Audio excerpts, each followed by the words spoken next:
Have you ever tried to get serious about saving money, cutting expenses, saying no to things, trying to save as much as possible?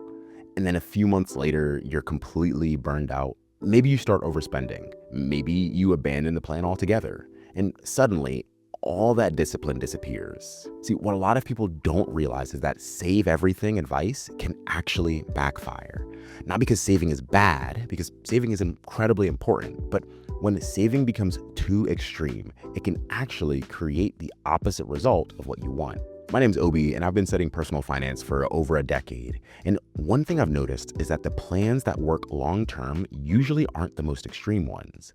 They're the ones people can genuinely stick to. A lot of the financial advice you'll hear sounds something like this. Cut every unnecessary expense. Don't spend money on things you don't absolutely need. Save as much as possible. And on the surface, that advice sounds like it makes sense. Saving money is important. Building margin in your finances matters. Paying off debt, preparing for your future, those things matter. So the idea of being extremely disciplined can feel like the responsible thing to do. But the problem is that when this mindset gets pushed too far, it can create a dynamic that looks a lot like crash dieting. When someone goes on an extreme diet, they cut everything. No sugar, no snacks, no eating out. And for a short period of time, they might do really well. But eventually, the restriction becomes exhausting. And when it does, people often swing in the opposite direction. They binge, they give up, and the plan completely falls apart. The exact same pattern can happen with money. But the problem with extreme saving isn't just burnout.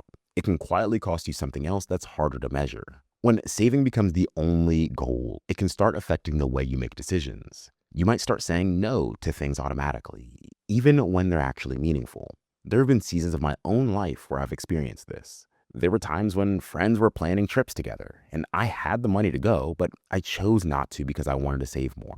Now, in some cases, that was the right choice. The money went towards some of my financial goals, but it also meant missing out on experiences with people I care about. And sometimes those trade-offs are worth it, but they should be intentional decisions and not automatic ones. On the other hand, there have also been times when I intentionally chose the opposite. A few years ago, a group of my close friends planned a really nice dinner together. The kind of place where you have to reserve months in advance and the meal costs way more than any of us would normally spend. It was expensive, but my wife and I decided to go. And years later, we still talk about that night. It wasn't something that we do often, but it was meaningful. And that's the key difference. It wasn't impulse spending.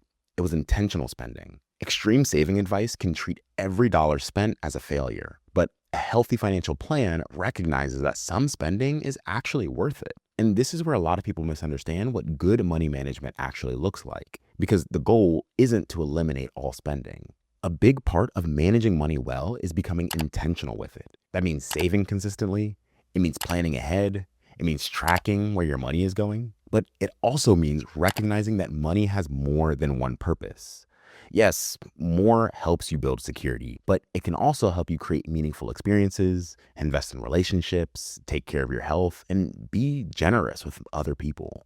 A financial plan that tries to eliminate all spending can end up cutting out some of the things that actually make life enjoyable. Instead of trying to save every possible dollar, a healthier approach is simply being more intentional. You save intentionally, but you also spend intentionally. You prioritize the things you've decided are worth spending money on while cutting back on the things that aren't. Because most people don't struggle financially because they paid for a meaningful experience with friends. More often, people struggle because money slowly disappears on things they bought without really thinking about it. When your spending becomes more intentional, saving money stops feeling like deprivation. It starts feeling like you're using money on purpose. And if you enjoy conversations like this around money and building healthier financial habits, I share ideas like this in my newsletter, which you can check out in the description down below. For a lot of people, saving money just feels like saying no over and over and over. But there's actually a simple shift that can make saving start to feel like real progress instead of constant sacrifice. And in the next video, I'll show you a simple system that helps make that happen.